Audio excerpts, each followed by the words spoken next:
Ah, c'est vrai qu'on n'avait pas encore parlé de testicules dans cette émission. Bon, cette semaine, c'est la sortie du nouvel album de Carla Bruni. J'ai pas pu l'écouter personnellement, mais j'ai pu interviewer un type qui a pu l'écouter. Lundi 25, c'était la journée mondiale de la procrastination.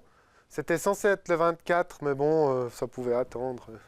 Polémique, Oscar Freisinger a dans sa cave un drapeau du Deuxième Reich qu'il a acheté lors d'un voyage à Lübeck. Franchement, pas de quoi fouetter un chat. Les Autrichiens, dans leur cave, ils nous avaient habitués à bien pire. Paraît que c'est un symbole de l'extrême droite. C'est dommage que cette affaire soit pas sortie avant les votations. Il aurait fait beaucoup plus de voix. Oscar Freisinger s'est habilement disculpé en disant « Oui, mais quand j'ai acheté ce drapeau, j'étais jeune, j'étais con, c'était en 2012. » Sacré Freisinger, c'est le seul type que je connais capable d'aller en vacances à Lübeck. Crise internationale, la Corée du Nord menace la Corée du Sud et les États-Unis d'une guerre totale.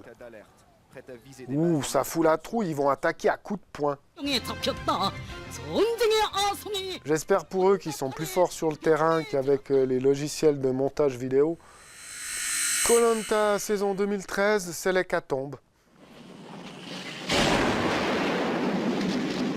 Le médecin de Koh-Lanta s'est donné la mort. Alors, on ne sait pas trop comment il s'y est pris.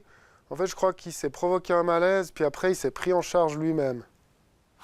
La police fribourgeoise s'est fait dérober 35 kilos de drogue qu'elle stockait dans un entrepôt. Elle a mis 3 mois pour s'apercevoir du larcin.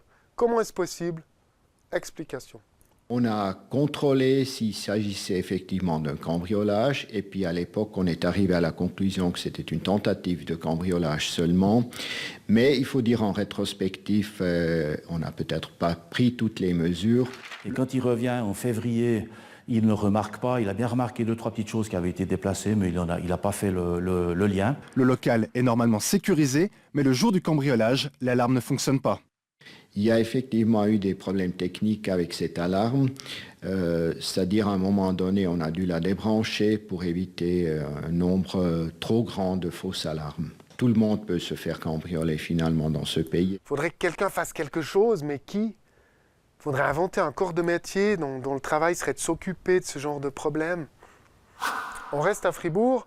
Le patois fribourgeois s'est doté d'un dictionnaire. Mon Dieu, fide que chipatèche et mantiniche. Ce qui veut dire, mon Dieu, faites que ce patois se maintienne.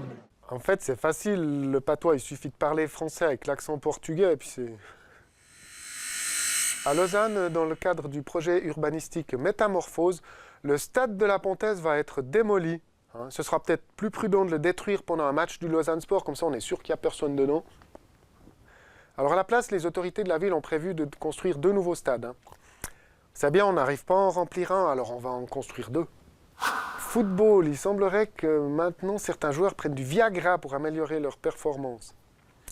Bon, en tout cas, pour les joueurs de la Nati, j'ai regardé Chypre, Suisse, il y a avec des bitmol. Solar Impulse va démarrer sa tournée américaine. Il est arrivé en Californie à bord d'un avion cargo 747. C'est quand même l'avion le plus nul du monde. Il est obligé de prendre l'avion pour aller quelque part. Je sais, je l'avais déjà dit, mais je trouvais que c'était quand même pas inutile d'en reparler. Bon, Martina, c'est tout pour moi.